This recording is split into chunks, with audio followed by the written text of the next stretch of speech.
Ja, og så er vi tilbage igen med den sidste finale, hvor Danmark er repræsenteret. Den 7. af slagsen i dag. Og det er altså dametriplen. Det er altså Danmark mod Rumænien. Og altså den sidste finale, sidste mulighed for, at Danmark de kan tage en guldmedalje. Og det vil være den 3. guldmedalje i år. Det er aldrig blevet til guld tidligere for Danmark. Men i år er det altså allerede blevet til 2 guldmedaljer. Og som sagt den 3. der kan blive en realitet nu. Det skal nok blive rigtig spændende.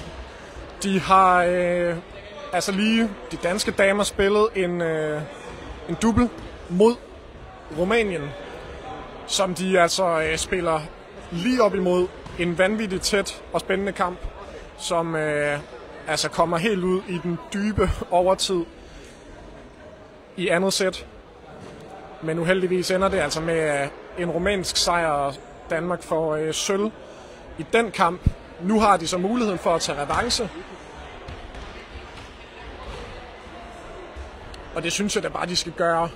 Det er altså ikke det stærkeste rumænske hold, som stiller til start i forhold til tidligere år og i forhold til tidligere i turneringen. En af deres bedste damespillere er altså blevet ramt af noget sygdom tidligere i turneringen, og hun er altså taget hjem. Hun er altså ikke med i dag, og det giver altså nogle muligheder. Men de har et stærkt hold. Det kan vi ikke komme udenom. Der er så bare det, at det har Danmark også. Og Danmarks spillere, de er altså varme. De har spillet flere finaler i dag. Det er altså blevet til spilletid for 4 af de 6 damer. Mens vi lige ser Camilla, der ryger på numsen her i opvarmningen. De har spillet mixed double, mixed triple, dame double, og nu er det altså dame triple, den står på. Og vi har altså også debutanter med i form af Sofie med nummer 27, der også står og varmer op ude på sidelinjen lige nu. Det er hendes første slutrunde. Og så har vi jo selvfølgelig Lærke med. Lærke fra Aalborg, som altså har været med ved en slutrunde tidligere, men første gang hun er oppe i seniorkategorien, og hun spillede jo selvfølgelig også U21 mix med juniordrengene fra Randers, hvor hun altså også spiller en helt fantastisk slutrunde. Så det kan blive til en debut i dag for Sofie og også for Lærke i seniorregi. Og ellers så er det altså nogle rutinerede spillere, vi har i form af Anna og Camilla, og også til dels Ulrikke, og så Sille, som altså har nogle års erfaring nu med slutrunder, og har spillet en vanvittig flot slutrunde i år, også i alle de discipliner, hun er med i. Og nu er det altså aller sidste kamp for de her damer. Og de varmer altså op lige nu. I hvert fald 5 minutter mere, tænker jeg, så skal vi have en spillerpræsentation og nogle nationalmelodier. I hvert fald 2. Og så starter kampen, så man kan altså lige nå på toilettet, få ordnet det, man skal, og det ene og det andet, få noget at spise, hive popcornene frem, fylde tanken op, og så er vi altså klar til forhåbentlig en rigtig, rigtig spændende kamp og tæt kamp, som vi krydser fingre for ender med guld til Danmark. Man har lov at håbe. Det kunne være så fantastisk måde at slutte en helt fantastisk turnering af på, som altså har været historisk på alle måder, men altså i særdeleshed i forhold til resultater. Men også altså helt overordnet set det sammenhold, der er i truppen. Vi er blevet, nu er jeg jo selv også forholdsvis ny, og hvis man ikke kan genkende min stemme, så jeg hedder Rasmus Ølgaard, spiller med i 2 discipliner i år og fik debut sidste år. Og altså jeg vil sige, at vi som trup bliver spillet mere og mere sammen for hver gang vi træner. Vi mødes jo regelmæssigt på landsholdet og træner både i Jylland og på Sjælland, og for hver gang så kan man altså mærke, at relationerne bliver stærkere både på og uden for banen, mens vi også individuelt lægger så meget på for for hver uge, der går, hvor vi træner derhjemme, bliver skarpere og skarpere. Vores individuelle færdigheder, det hele det skal altså bære frugt nu i slutrunden, og det har det altså også gjort indtil videre. Som sagt, historisk resultat med de 10 medaljer, det altså bliver til. 2 af dem har været guld, 3 af dem er bronze, og resten sølv. Og det kan altså så blive til en guldmedalje mere, og den tredje af slagsene. Den her kamp, som er altså en dametrippel, starter lige om lidt. Og vi kan altså slet ikke vente, og nerverne er altså ude på tøjet med det samme.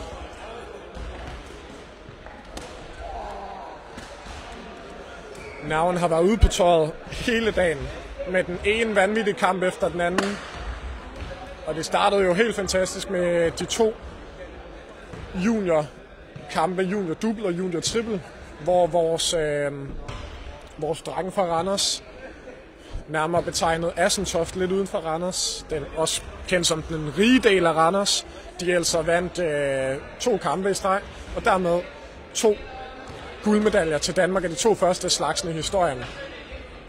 Og derfra har det altså bare fortsat med fantastiske præstationer, som altså har ligget i forlængelse af de sidste 2 dage, hvor vi i gruppespillet og i semifinaler har præsteret altså over al forventning, tør jeg godt sige, på vegne af os alle sammen. Stor tilfredshed i truppen, og nu skal der altså sættes et flot punktum i form af forhåbentlig en guldmedalje. Man tør næsten ikke sige det højt, men altså, det er nu, og pigerne er toptændte. De ved, hvad de skal gøre. Og så kan man sige, så er det jo faktisk bare at gøre det.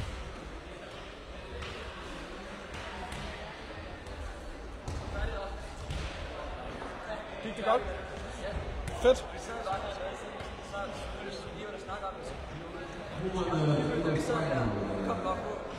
Okay, shit. Ja, fedt. Skide godt. Jeg glæder mig til at se det. Skulle I snakke begge to, eller hvordan? Ja. Ej, okay. Spændende. Ja, var I gode. Tillykke.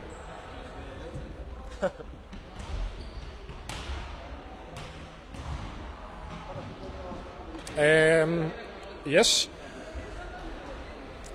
Det var lige en, I kunne måske høre min del af den samtale. Det var altså lige med de 2 guldmedalje indehavere i form af tvillingerne fra Assentoft. Gustav og Marius, som altså lige har været, det er altså kæmpestort, breaking news værdigt. De er lige blevet kontaktet af DR Sporten. Eller Camilla er blevet kontaktet af DR Sporten, og så sendt den videre til Gustav og Marius, fordi Camilla, hun skal selv spille. Hun bliver ringet op, Camilla, af DR Sporten, i det hun skal have ind på banen for at spille sin dame double her for 3 kvarter siden. Og så har hun altså lige fået tvillingerne til at tage et interview. Så det er de altså lige vendt tilbage fra, og det glæder vi os da meget til at se, hvordan det ser ud på den store skærm. Eller den lille skærm. Men altså, DR Sporten, de må sende et eller andet på et eller andet tidspunkt. Det kan også være, det var live. Det glæder vi os til at se, det er altså stort. Men altså, nu er det noget helt andet, det skal handle om. Det er altså damerne, dametrippel, EM-finalen. Skal det være guld eller sølv? Her er den sidste finale for Danmark. Og der er altså lige en spillerpræstation, og så tager vi nationalmelodier. Og så skal kampen altså i gang. Og vi rejser os op og synger med. Dennis Sherhat, North Cyprus. The team of North Cyprus, please call Dennis Sherhat.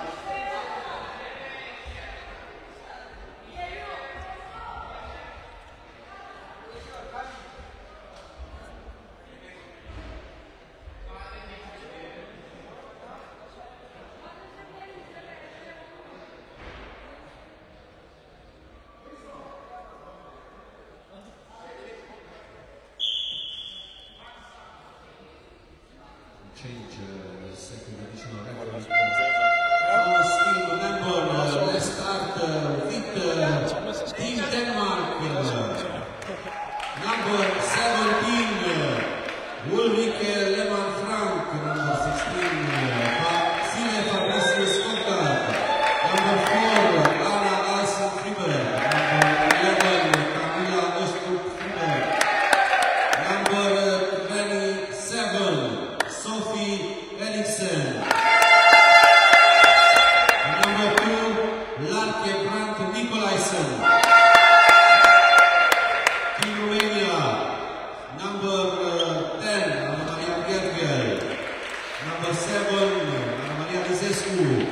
Number 4, Madalina Istate, and number 24, Elisa Panner. The referee of this final are from France and Hungary. Jean-Marc in France and Thomas Schola, Hungary. The national referee is also from France. Please stand up for national anthem of Denmark. Så tager vi altså den danske nationalmelodi.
Og det var altså nationalmelodierne, og så er vi lige ved at være klar til dame-trippelfinalen.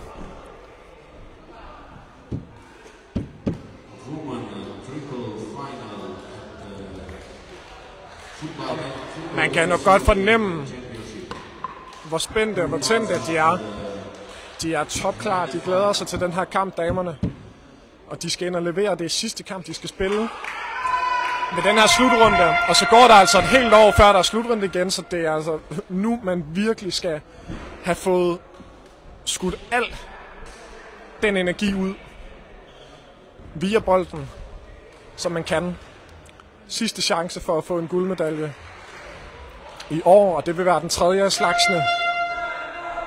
Og det er målet, og det er ambitionen. Og stemningen er fuldstændig vild inde i hallen. De danske fans sender så meget god energi ind på banen, og det er altså nu, vi skal i gang. Rumænien starter med bolden. Her første sæt. Kom så Danmark, så er det nu. Sille tager godt imod. Ulrike, den kommer over nettet. Og Rumænien har den her. Så skal de være klar på den der. Den kommer altså også over nettet igen. Og det giver Danmark mulighed. Der bliver snakket godt sammen, og Sille får lagt den op. Camilla sender den helt ud, hvor rumænerne ikke kan bunde. Og det er altså den rumænske centerspiller. Strækker sig så langt hun er, og der mangler stadig 1 meter eller 2, før hun når den bold. Camilla, hun har placeret den så fantastisk. Kom så Danmark på 1-0. Super start. Og serven, den går i nettet. Det er uheldigt, men det er de fejl, der lige skal ud af systemet, og så er vi klar igen. 1-1, Rumænien server. Godt taget op af Sille. Og det er opskriften, det der. Den ligger perfekt til Camilla. Hun får god længde på. Og vi skal altså have rumænerne presset helt ud i enden af banen. Sille får taget den godt. Og Ulrike, den skal altså være sikkert over den der. Camilla, den ligger simpelthen fantastisk, den der. Den ligger simpelthen ligesom den skal. Camilla i en presset situation og får altså smidt den helt over i det modsatte side. Fantastisk. Ulrike med en sikker serv. Og så ligger den godt til Anne-Maria. Og den er svær nu. Og der har Rumænien altså også bare verdens bedste kvindelige spiller, må man sige, i form af Anne-Maria. Og hun laver altså en smash lige i det hul, der er mellem Camilla og Ulrike i den danske defensiv. 2-2. Rumænien får altså udlignet her og har serven. Det giver Danmark et angreb. Der bliver snakket godt sammen. Og den går lige over nettet. Camilla kan ikke lige få strakt sig op på den. Og det er altså en fejl fra Rumænien, som Danmark de bare tager imod. Og så siger vi altså 3-2 til Danmark. Kom så. Så er det nu. Det er det her, de har gjort sig klar til. Og Rumænien er nødt til at smash på den første gang. Den holder sig lige inde. Danmark presser helt i bund, men en fantastisk ro. Sille får lagt den godt op. Og så er Rumænien, der er presset. Og den kan komme stille og roligt over. Så har Danmark god tid. Og Sille, det er flot spillet. Og Camilla, hun smasher altså med power på. Selvom hun er presset, selvom den ikke ligger helt op ved nettet. Rumænien gør så det samme, men Camilla får taget den fantastisk op. Kom så, Camilla. Den er så god, den der! Den er så god, den smash. Den kommer lige i hullet mellem de 2 gange Anna Maria fra Rumænien. Og der er så meget længde på, der er så meget power på. Danmark fører altså 4-2. Danmark fører altså 4-2 i den her dame-trippelfinale. Kom så, Danmark. Og de er nødt til at smash på den anden bolden. Det er tæt på, at Sille hun opsnapper anden bolden der. Camilla bliver fanget i en svær position. Og 3-4 Rumænien server. Kom så. Og der er en lille smule miskommunikation, eller bare mangel på kommunikation måske i Danmarks defensiv der. Og Rumænien udligner altså til 4-4. Og ja, må sige Jesper i kommentarfeltet, du kan sgu godt være stolt af din kone, Camilla. Sikke en smash, og sikke noget spil indtil videre fra Danmark. Rigtig, rigtig flot. Det skal bare fortsætte. Kom så, Camilla. Den der, den ligger altså perfekt. Men den bliver også hævet godt op. Sikke en ro fra Sille, altså sikke en slutrunde, hun har spillet, og Ulle. Og den går desværre i nettet. Den er så svær at time og læse og vurdere for Camilla, om den går over nettet eller ej, og hvordan hun lige skal få prikket til den. Og Rumænien fører så 5-4. Den vurderes til at være out for Sille, men dommerne giver hende altså ikke ret i den. Og man kan måske lige ane pointtavlen, men der skal altså lige byttes rundt på nogle tal. Det er altså Rumænien, der fører 6-4. Lige nu står der, at Danmark har 6, men det bliver der lige rettet op på. Et par små usikkerheder fra Danmark, men de er klar igen. Og så har Rumænien altså serven her 6-4 i første sæt i damen-trippel-finalen ved EM. Det bliver ikke større. De kan ikke få en større chance for at vinde guld, de her damer. Det vil være første gang, at de får en guldmedalje. Første gang, at et dansk damehold får en guldmedalje i historien. Og det har altså flere gange i dag, og de sidste dage viser at være vanskeligt med teknikken. I forhold til pointtavlen ude på siden der, få klikket på de rigtige knapper og vendt pointtavlen rigtigt osv. Nu ser det ud, som om der er styr på det. Altså 6-4 til Rumænien. Kom så, Danmark. Det er godt taget mod første gang af Camilla. Det giver god tid. Sille får lagt den godt. Og der er altså god længde og power på. Men Rumænien får sat spillet fint op. Det gør Danmark altså også. Det er kvalitet, det her. Godt, Camilla. Rumænien presser helt ud. Og Anna Maria må lave et hovedstød på den. Ja. Den er altså svær. Det er et splitsekund, hvor der bliver truffet en beslutning, og hvor aftalen om, hvem skal tage imod første berøring, og hvem skal tage anden berøring, det er altså, der kommer lidt tvivl i forhold til det. Danmark vælger at tage en timeout efter det her. Rumænien er altså spillet sig på 7-4. Og klogt tidspunkt at tage en timeout for Danmark. Lige få ro på. Opspillet har været rigtig godt. Defensiven har været god, og Camilla smash har altså siddet virkelig, virkelig godt indtil videre. Og nu skal de altså bare lige have brudt med Rumæniens lille stime, de har bygget op her. Og så er vi altså klar igen. Rumænien server 7-4.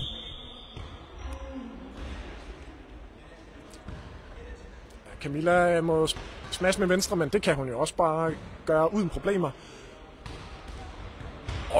Sikke en redning for Ulrike. Det er vanvittigt der. Og hvor er det flot! Hvor er det flot spillet! Det er så God en redning fra Ulrike. Og Sille lægger den altså som altid perfekt op til nettet.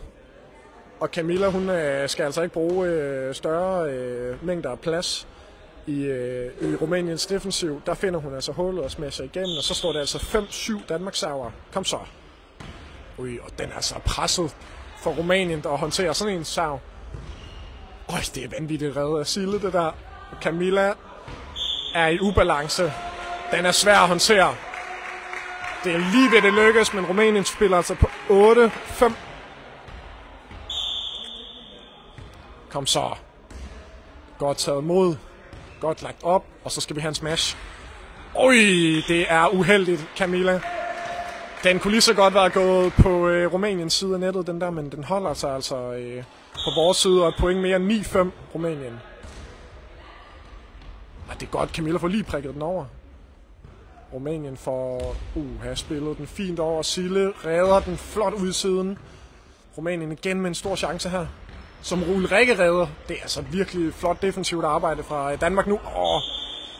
Igen en virkelig uheldig situation op ved nettet, hvor Camilla altså er presset og skal bruge sit venstre ben.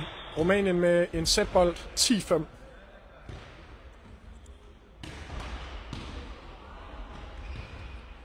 Så har Danmark en fin chance her. Den skal bare spilles op. Camilla får smashet rigtig flot. Kom så Danmark. Så skal den være der. Camilla snakker godt og får smashet. Det er så flot, det der. Det der er genialt spil. Nogle virkelig, virkelig flotte redninger i defensiven fra Ulrike. Og Camilla får altså smashet med power på, selvom hun også er presset. Det er så fedt at se, og et vigtigt point. 6-10, men altså 4 sætbolde mere til Rumænien. Danmark skal altså have 4 point i streg nu. Kom så. Godt taget imod. Den går vist over nettet. Det gør den lige præcis. Og Rumænien igen. En stopbold. Men Sille er der. Hun tager den sgu lige med tåspidsen over nettet. Den vinder altså første sæt 11-6. Et par enkelte fejl fra Danmark. Det udnytter Rumænien altså. Og så er det altså andet sæt, hvor at vi må prøve at komme op på hesten igen. Og spille os tilbage det her opgør. Det er langt fra slut. Men Rumænien har altså bare nogle gode spillere, som altså også spiller en brandkamp, vil jeg sige, og laver meget, meget få fejl. Landstræner Morten får givet et par kommentarer til de 3 piger. Der bliver ikke lavet udskiftninger. Det er altså stadig Camilla, Ulrike og Sille, vi har på banen. Og så stiller sig ind her til andet sæt, og altså potentielt det sidste sæt med dansk deltagelse i den her EM-slutrunde. Kom så, piger. Nu skal de gå ind og tage ejerskab over den her kamp. 0-0 Danmark server. Kom så. Fantastisk serve for Ulrike.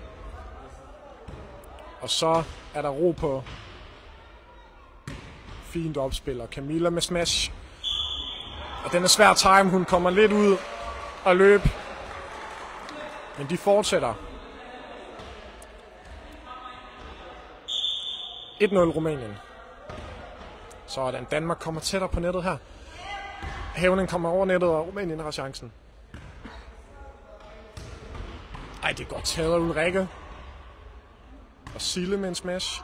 Den bliver lidt lang. Jeg tror også, det er første gang Sille hun smasher den her kamp. Og den er svær at komme ind og gøre lige pludselig.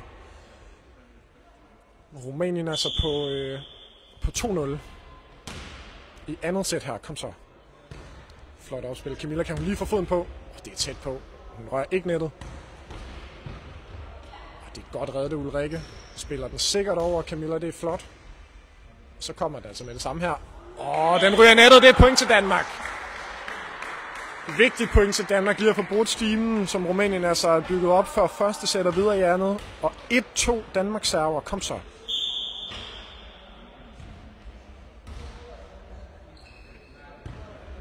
Den ligger ikke så godt til Anne-Maria fra Rumænien. Den skal Sille lige prikke til. Det gør hun også. Den er helt ude i hjørnet. Og de er i tvivl om, hvem der skal tage den. Og så er det 1 point mere til Danmark. Endnu et point til Danmark. 2-2. det er det, der vi gerne vil se. Vi vil se nogle fejl fra Rumænien. Vi vil se Danmark, de presser den langt ud. 2-2, kom så. Og det er altså endnu en usikker spil fra Rumænien. Og Danmark, den er så tæt på at gå lige på stregen ude i hjørnet fra Sille smash, men den bliver altså dømt ude. Og Rumænien fører altså 3-2 nu.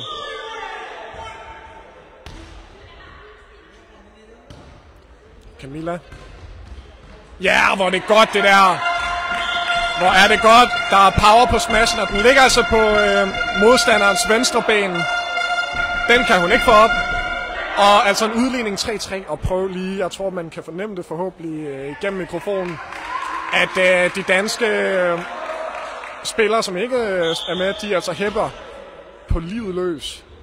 Stemningen herinde er altså helt vild. Og i sikke en redning fra Ulrike. Hun er helt ude af billedet for at hente den der. Og de holder den live. Den er lang. Og det er et point til Danmark. 4-3. Danmark fører altså lige nu den her EM-finale i dametrippel.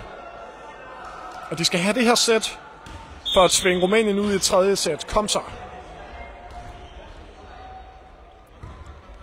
Den ligger meget godt til Anne-Maria. Ulrike får... Ej, det er godt hævet op af Camilla også. Sille spiller den sikkert over, det er klogt. Rumænien er langt tilbage på banen. Så er der god tid. Og den holder sig inde på banen lige præcis. De skal altså ikke lave fejl nu, Danmark, men det gør de heller ikke. Og det er så fedt at se.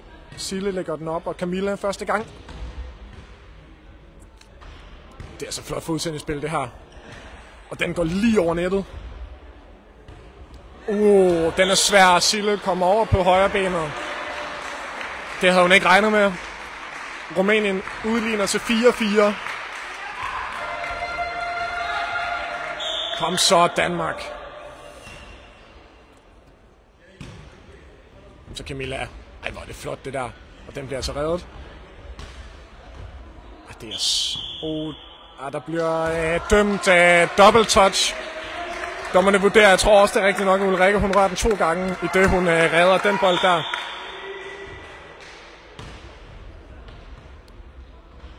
Ja, Camilla får god længde på den der.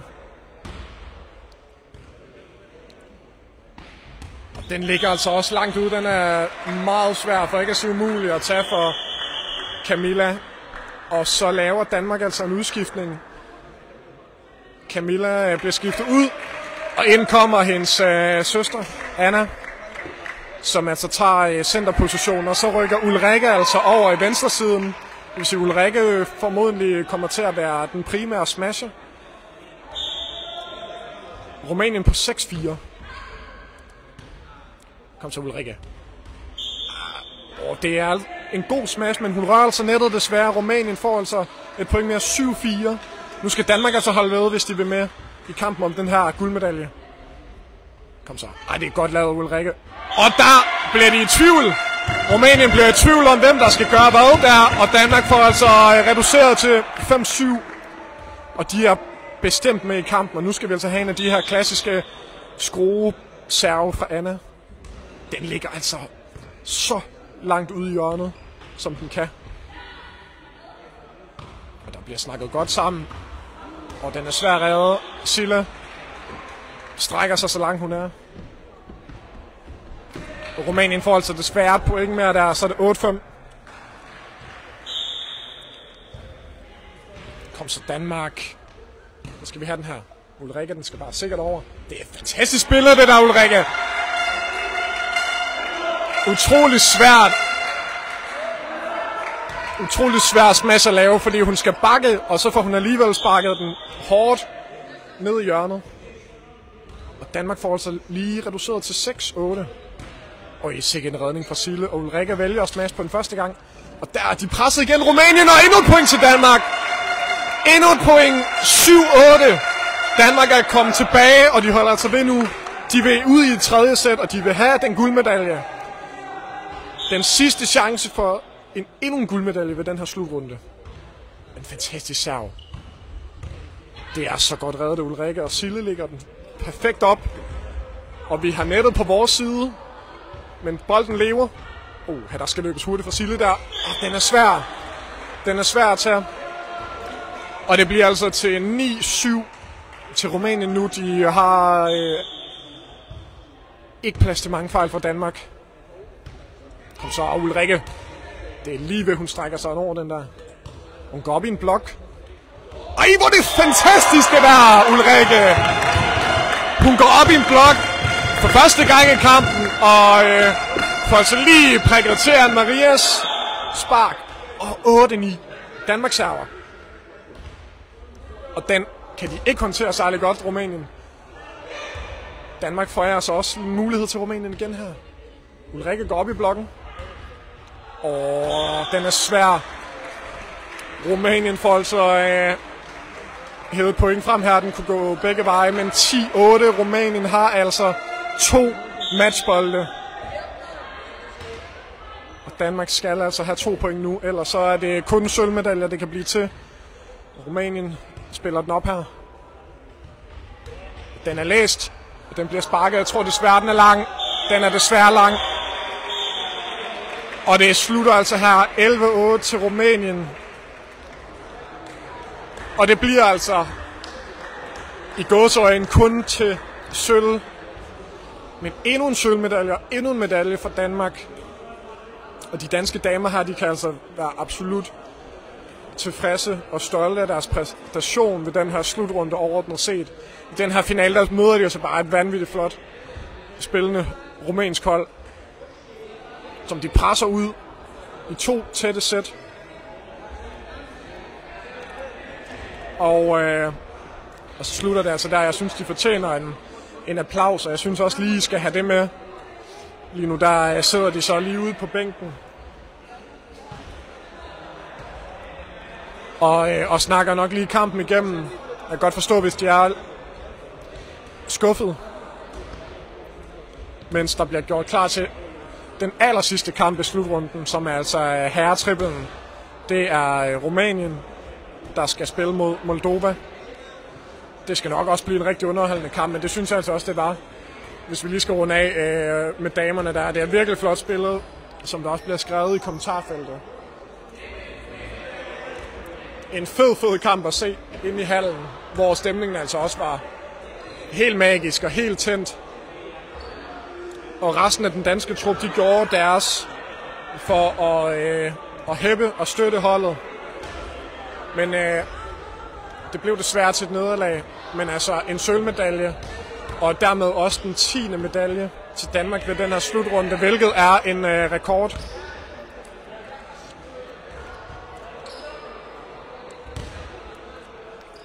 Men altså, sidste kamp for Danmark ved den her slutrunde, og dermed også afslutning på, som sagt, en historisk slutrunde, hvor der er blevet overpræsteret fra så mange spillere.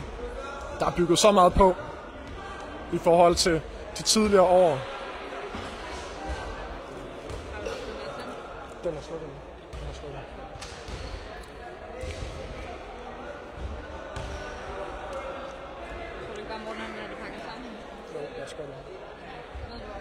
Og vi skal have pakket noget udstyr sammen her. Ja. Vi skal have pakket noget udstyr sammen her. Der er en mobil, der er ved at løbe tør for strøm, og der er nogle forskellige kameraer.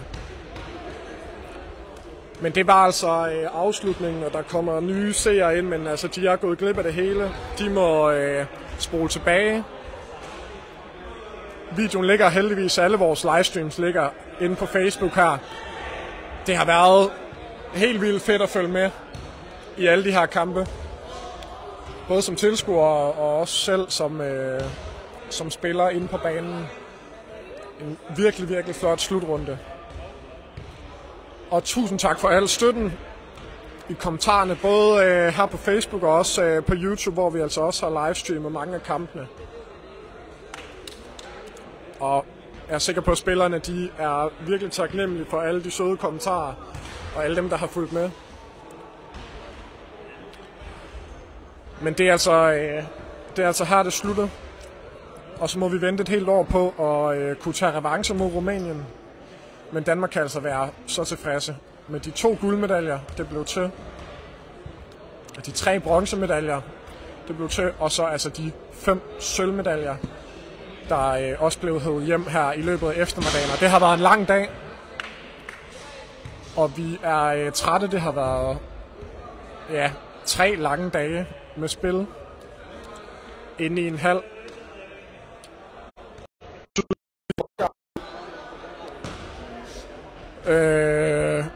Og det kunne godt være, at jeg bare skulle lukke ned for livestream nu egentlig, men det er også meget hyggeligt. Jeg tror, vi skal nok lige se den sidste kamp her, og så skal vi pakke sammen og tilbage på hotellet og spise. Og så rejser vi hjem i morgen. Men det hele skal jo lige afsluttes med en afslutningsfest i aften efter aftensmaden, hvor vi alle sammen, de forskellige nationer, der har deltaget, de altså lige skal sætte et fint punktum på alle de festligheder her. Og så rejser vi hjem i morgen. Sjællænderne, de tager et fly kl. 10 om formiddagen, og jyderne, de tager et kl. 18.45. Så som en stolt jyde, så kommer jeg hjem efter kl. 2 i nat. Det ser jeg ikke så meget frem til, men altså, det må man tage med, når man får en oplevelse som den her. Vi har stadig 6 seere, som 5, som holder fast. Din mor ser med? Min mor ser også med. Så hyggeligt. Du har bare jeg snakker bare. Kom godt. Min mor skal også komme godt hjem. Ja. Men jeg siger hej til min mor. Jamen jeg overvejede at lukke ned for livestream, men man kan jo godt holde fast i det, når der stadig er folk, der ser med. Så må de logge ud, hvis de ikke vil se det. Det er jo noget, man selv bestemmer sig for. Men altså, vi mangler en kamp mere. Vi siger 1000 tak til alle dem, der skrev tillykke. Og jeg vil sige overordnet set, nu har vi lige Lærke med igen her. Min mor savner mig. Du savner også din mor. Jeg savner også min mor, ja. Det bliver også godt at komme hjem. Hej mor. Men jeg vil sige, stemningen i truppen har været virkelig, virkelig god. Der er selvfølgelig en smule skuffelse efter et par nederlag her, hvor det blev til sølvmedaljer. Men det er stadigvæk flot, vi er nået så langt. Ved du hvad?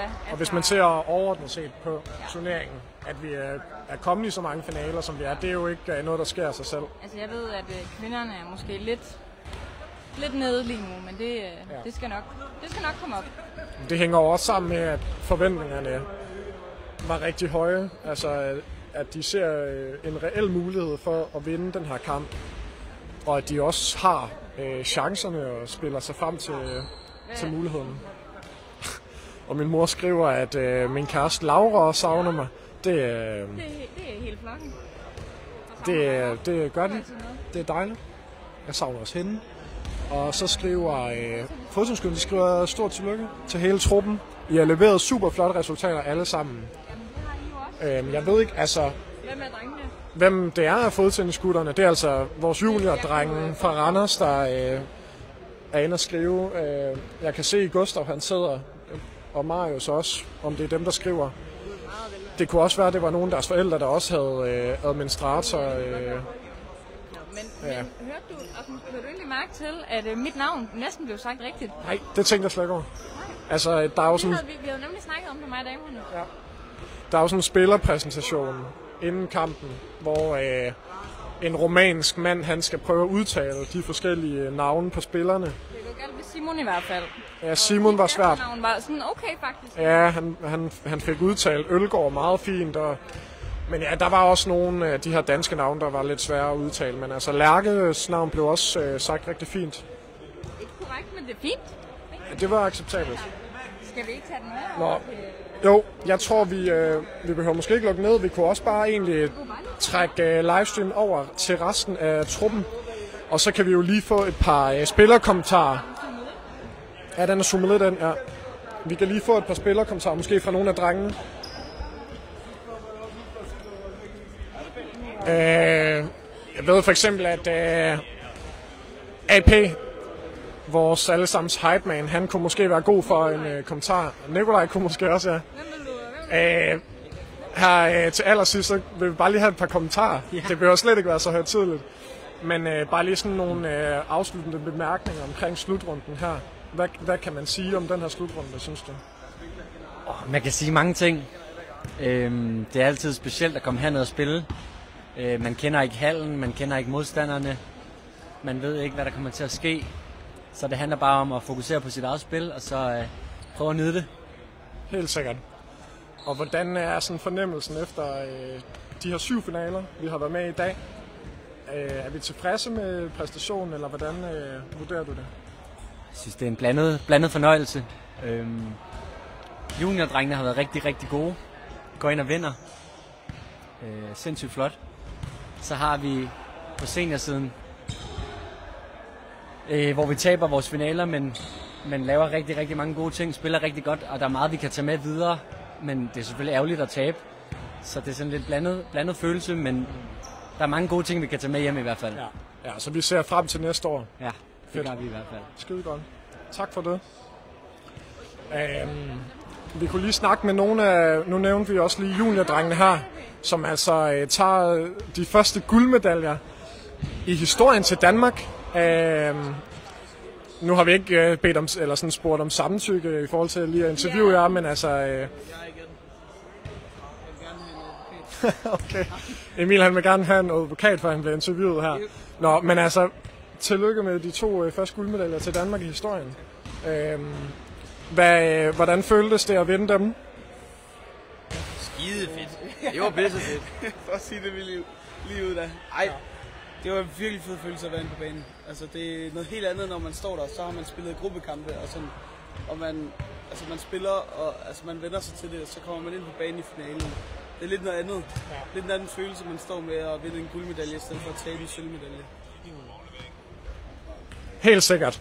Vi får lige en kommentar på Nikolajs trøje, som åbenbart er meget flot. Det tænkte jeg ikke over. Det var en FCK-trøje, var det ikke det? Ja. Men altså... Ja, og der bliver fulgt med i alle mulige andre sportsgrene her. Ja. Nå, men tak. Har I andet lige at sige ud til jeres forældre eller søskende, der følger med? Der er 9, der ser med. Jeg siger det bare. Ja. Det kan jo være, at jeres forældre ikke var. Det er for dårligt, at de ikke er taget med. Ja. I vil gerne. I er 18 i 2, og I vil gerne have jeres forældre med. Nej, det er okay. Der er ikke noget. Okay, nå. I mobbes med det. Ja. Nå, det er i hvert fald 2 drenge, der kan være virkelig, virkelig stolte over de 2 guldmedaljer. Og de savner deres mor. Ja. Men de kan trøste sig med guldmedaljer om halsen senere. Og der er jo præmieoverrækkelse senere. Det sender vi så ikke, men der skal vi altså have en hel masse metal rundt om halsen på danskerne. Det er altså 10 medaljer, det bliver til. Og landstræner Morten, han skal altså, ja, han kommer til at have virkelig meget metal rundt om halsen. Skal vi have en lille kommentar fra AP måske?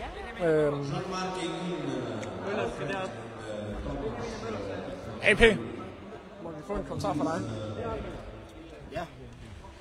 Ja. Vi vil bare lige afslutte dagens livestream med en sådan lille evaluering af slutrunden. Og det har jo været en slutrunde, vi har snakket om det, som har været historisk i forhold til resultater, 10 medaljer. Hvordan har det været at følge med? Både på banen og på sidelinjen her. Hvad har dine tanker været omkring slutrunden? Det har været en sindssygt fed slutrunde, synes jeg. Jeg er lidt ærgerlig over min egen skade, jeg pådrog i trippelkampen mod Rumænien. Men jeg synes faktisk, det har været en af de sjoveste slutrunder, der har været med til. Jeg synes, det har været fedt, at dagene ikke har været lige så lange, som de plejer.